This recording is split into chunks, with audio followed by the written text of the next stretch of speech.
is perhaps the most fundamental and primal emotion we experience as human beings. It's etched deep within our brain, specifically in the amygdala, that ancient part of our brain structure that has kept us alive as a species for millennia. From an evolutionary perspective, fear was absolutely essential. It alerted us to predators. It kept us away from cliffs. It made us wary of the unknown for thousands of years. Fear was our silent ally, the guardian that whispered in our ears, "Beware, it's not safe." But what was once our protector has become our jailer in the modern world. Where we rarely face immediate physical threats, fear has mutated it. No longer primarily protects us from predators, but now protects us from the expansion growth of new experiences of vulnerability. And this is where the first great paradox lies, that which evolved to keep us alive now prevents us from living fully. This contemporary fear is not as simple as it seems. It operates at much more subtle and complex levels. It's what we might call a faith in reverse. Why? Because fear in essence is an act of faith. Inverted is to firmly believe in something you don't want to happen with the same intensity with which others believe in their dreams. And this is a surprising revelation. Fear works under exactly the same principles as positive manifestation, only in the opposite direction. Engrave that in your mind. When we delve into the energetic nature of our reality, we understand that everything is composed of vibratory fields. Our thoughts, and more powerfully, our emotions, emit specific frequencies that interact with the universal energy field. Jacobo Grinberg proposed a fascinating theory that he called the lattice. This neuronal field suggested by Grinberg explained how our perceptions not only interpret reality, but actively participate in its creation. The revolutionary thing about his proposal is that our consciousness is not isolated within our brain, but constantly interacts with a greater amount of information. When we feel fear, we are emitting a specific and powerful vibration. And here is the second fascinating paradox. The universe does not distinguish between positive or negative vibrations.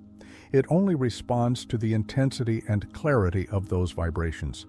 Fear is one of the most intense emotions we can experience, which makes it a powerful beacon of attraction. But to fully understand how this mechanism works, we must first understand a fundamental illusion in which we have lived trapped in duality since childhood. We have been taught to see the world in pairs. Opposites, good and bad. Light and darkness. Success and failure. Love and hate. This dual perception of the world has led us to believe that there are opposing forces in constant battle, and that we must align ourselves with the positive side to prosper. This dual conception is at the very root of fear. We believe that there is something bad that can happen to us, something that we must avoid at all costs. However, at a deeper level of reality, this separation is illusory. There are not two opposing forces in the universe, but different expressions of the same fundamental energy. When we operate from this limited and dual understanding, we are trapped in a perpetual cycle.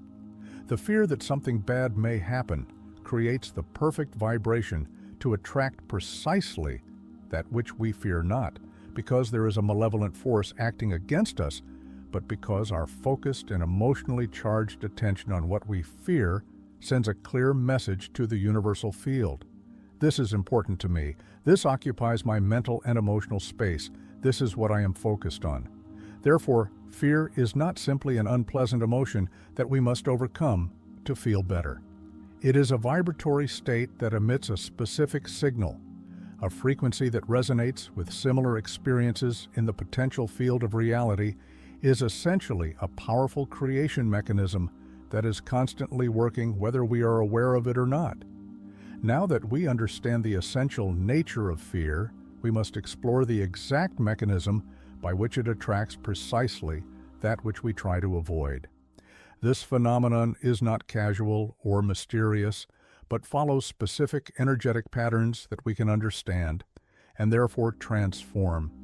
The so-called law of attraction is usually explained in a simplistic way. Think positive, and you will attract positive things. However, this superficial interpretation ignores the true underlying energetic mechanics. It is not so much what we think, but the emotional vibration that we emit. What really determines our experiences: when we experience fear, our energy field contracts. This contraction is not metaphorical, but literal. Research on the electromagnetic fields of the heart has shown that different emotional states produce different electromagnetic patterns. A heart in a state of fear emits a chaotic pattern of low frequency. On the contrary, a heart in a state of love, gratitude, or peace emits coherent, harmonic, and high-frequency patterns. The fascinating thing is that the electromagnetic field of the heart is approximately 60 times more powerful than that of the brain. This means that our emotions are, in practical terms, much more decisive in what we attract than our thoughts. You can repeat 1,000 positive affirmations to yourself, but if your heart vibrates from fear, it is that vibration that the universe will pick up with greater intensity. This is precisely the reason why so many people fail in their attempts to apply manifestation techniques. They try to control their thoughts while ignoring the true message they are sending.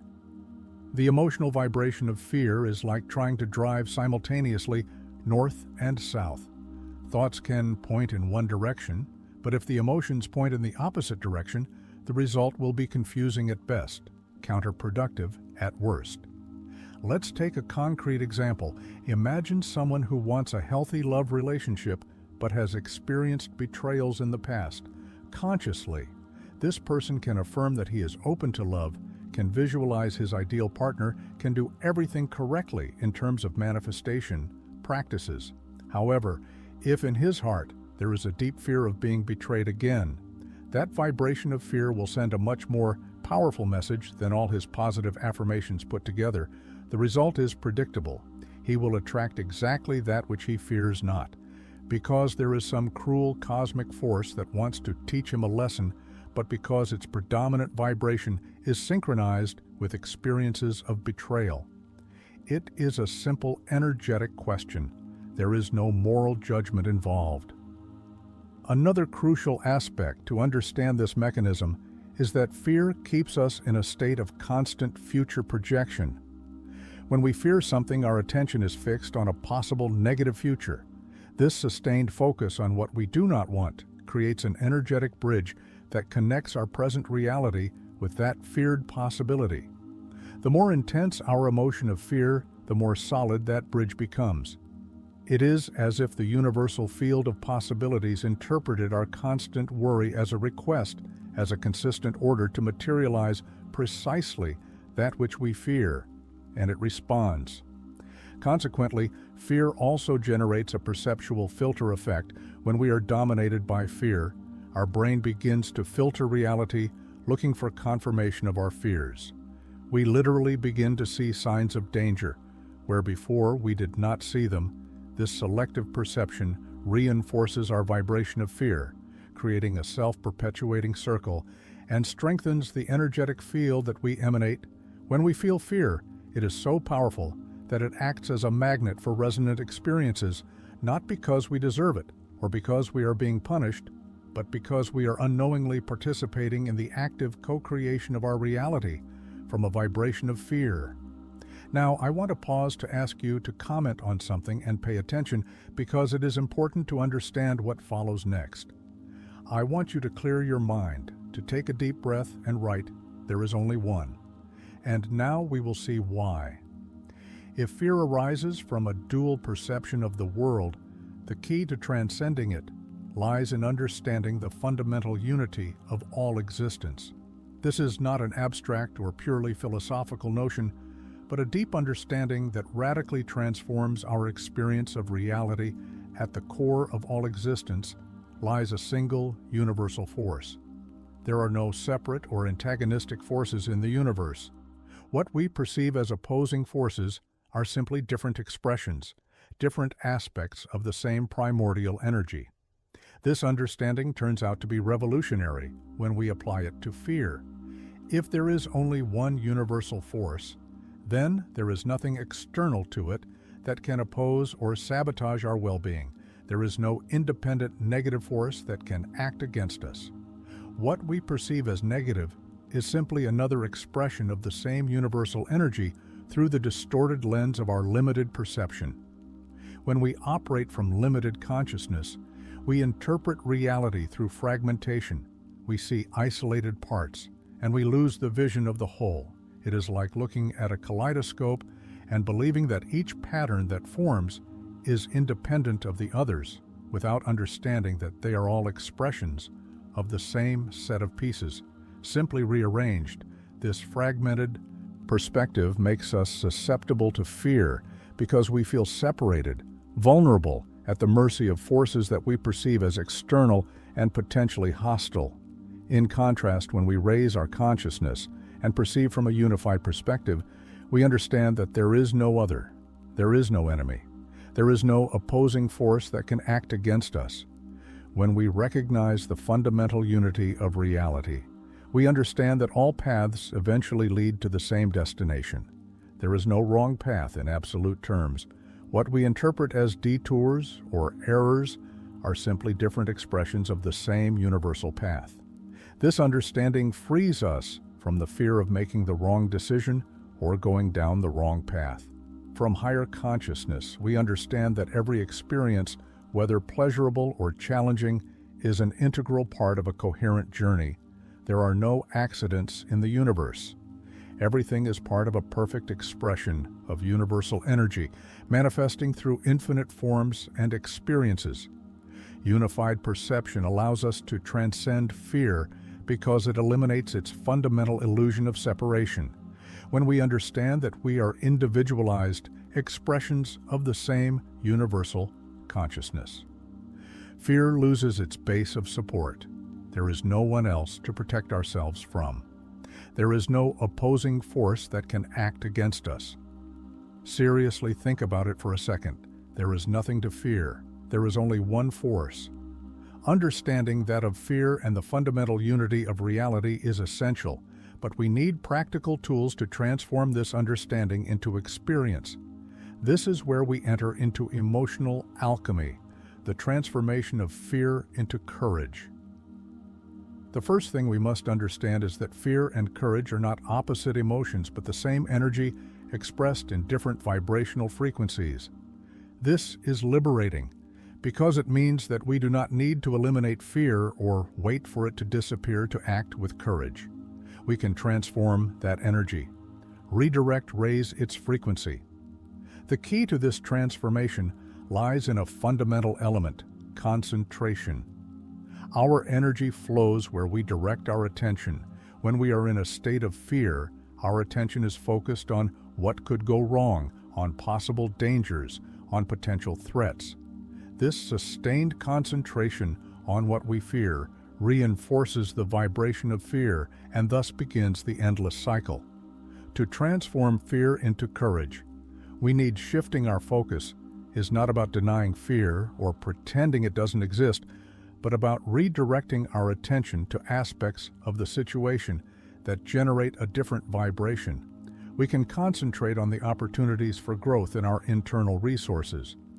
In the previous times when we overcame challenges, an effective exercise consists of identifying areas of our life where we already act with courage.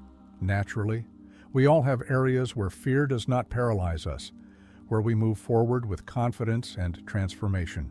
For some, it may be in interpersonal relationships; for others, in physical challenges; for others, in creative expression. These areas are like access doors to the vibration of courage.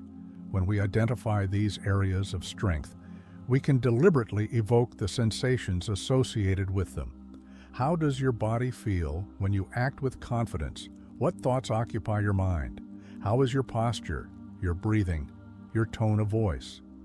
By consciously recreating these states, we are accessing the vibration of courage, making it available to other areas of our life. Another powerful technique involves the reinterpretation of the physical sensations of fear.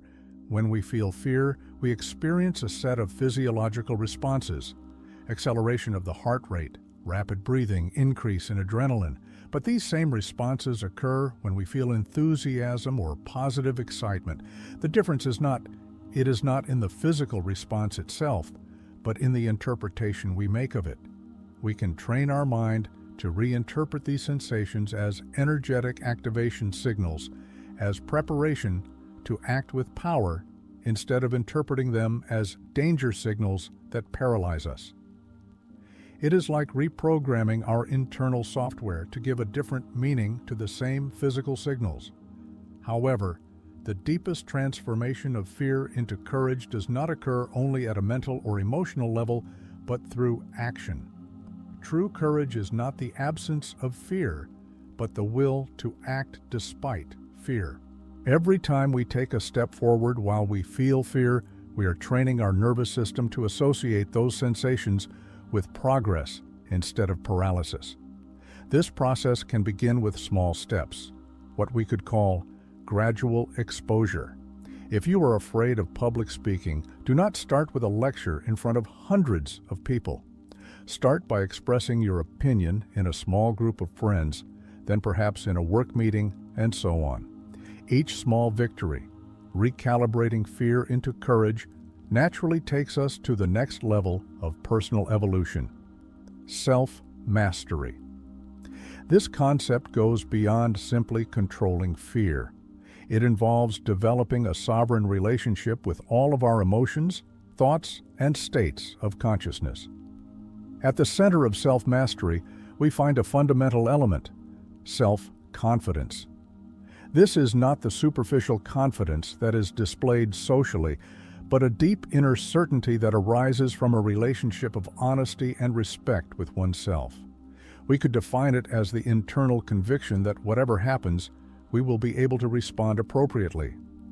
Self-confidence works as a currency in our internal economy. When we have enough self-confidence, we can buy higher emotional states, including courage. However, unlike physical money, this currency is not accumulated by chance or inheritance. It is generated through a specific mechanism: the fulfillment of our personal commitments. Every time we make a promise to ourselves and keep it, we deposit a small amount in our self-confidence account. It can be something as simple as committing to wake up at a certain time, perform a daily practice, or abstain from a harmful habit. The important thing is not the magnitude of the commitment, but the consistency in its fulfillment.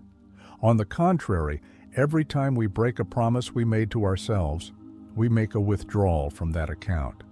With enough withdrawals, we reach emotional bankruptcy, a state where we do not trust our own word. At that point, manifest any desired reality becomes extremely difficult, because we do not truly believe in our ability to create or sustain it. The relationship between self-confidence and fear is inversely proportional. The greater the self-confidence, the less power fear has over us. This happens, I repeat, because self-confidence gives us the inner security that regardless of what happens, we will be able to handle it. Another critical aspect of self-mastery is the development of self-validation. Many of us are excessively dependent on external validation, seeking approval, recognition, or confirmation in others. This dependence makes us vulnerable to fear because it places our value and security in the hands of others. Validate our actions, our efforts, our attempts, and give them value for themselves, not for their results or for the reaction they generate in others. To cultivate self-validate, authentic internal values, and those driven by the need for external approval. Self-mastery also involves the development of unconditional responsibility. This means assuming that we are the primary creators of our experience, not because everything is our fault, but because recognizing our creative role empowers us to make changes. When we blame external circumstances for our inner state, we give up our power and we are at the mercy of fear. There is a direct relationship between self-mastery and mastery of external reality. The same laws that govern manifestation in the outside world operate within our internal universe. By learning to consciously direct our attention to managing our emotional states and fulfilling our internal commitments, we are developing the same skills necessary to consciously manifest in the outside world. Self-mastery essentially represents the turning point, where we go from being reactive to life to being conscious creators of our experience. It is the bridge between fear and freedom, between limitation and the infinite expansion of our possibilities. To integrate everything we have explored so far, we need concrete practices that allow us to live from a state of inner freedom beyond the mastery of fear. These practices are not mere superficial techniques, but transformative tools that, applied consistently, gradually reconfigure our relationship with reality. The fundamental practice from which all the others derive is the cultivation of inner stillness in a world that values constant activity and incessant productivity. Stillness has become a rare treasure. However, it is precisely in that space of silence where we can transcend duality and connect with our higher consciousness. Daily meditation. Even if we start with just 5 minutes, it creates a space where we can observe our thoughts and emotions without completely identifying with them. This detached observation is the first step to freeing ourselves from the hold of fear. When we can see fear as a passing wave in our consciousness, instead of identifying ourselves as someone who is afraid, we begin to free ourselves from its influence. As we meditate, we can consciously practice the expansion of our energy field. We visualize our energy extending beyond the boundaries of our physical body, merging with the universal field. This practice directly counteracts the energetic contraction that fear produces and helps us experience the essential interconnection with all that exists. Complementary to stillness is the practice of conscious presence in life, everyday life. This involves bringing our full attention to ordinary activities: eating, walking, talking, working. When we are truly present, fear loses its power, because fear always projects us into an imagined future or anchors us in a painful past presence, brings us back to the only moment where we truly have power, in the hour. An especially potent practice for maintaining a higher perspective during challenging situations is what we might call the observer cosmic, is imagining that we are looking at our current situation from a vastly larger perspective, as if we were small relative temporalities on the grand scale of existence. Detachment from specific outcomes is another essential practice for living beyond fear. Rigid attachment to how things are meant to unfold creates fertile ground for fear. When we are absolutely determined that something will happen exactly the way we have imagined, any deviation from that plan becomes a threat. Practicing detachment does not mean giving up on our desires or intentions. It means holding them lightly, with trust in the process of life, open to the possibility that the universe may have even greater plans than we can conceive. It means trusting in the higher intelligence that, through all things, including us, to keep our vibration high throughout the day, we can set regular reminders.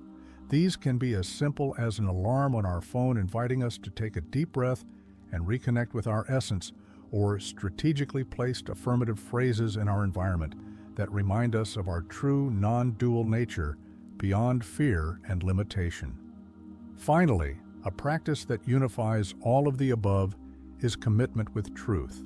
This means being willing to see clearly without distortion or denial, both our internal patterns and external reality.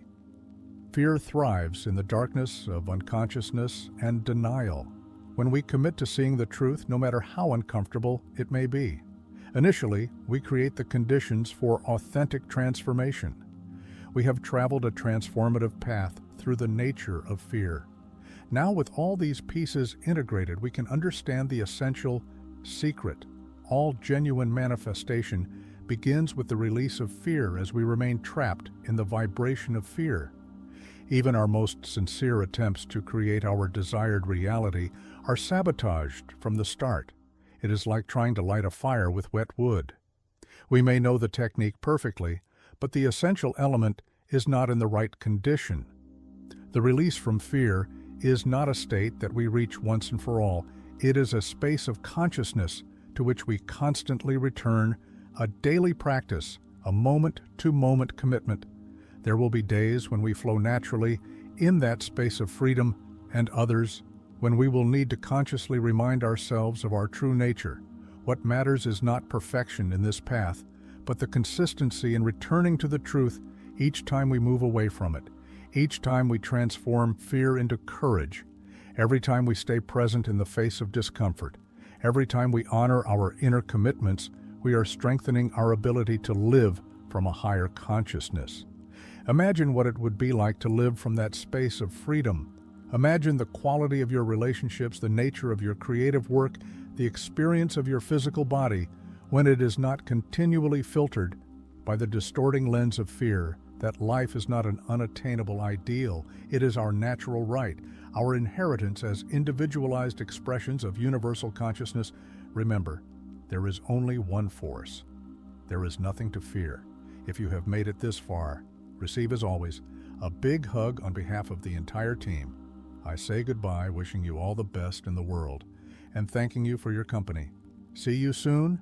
Stay awake.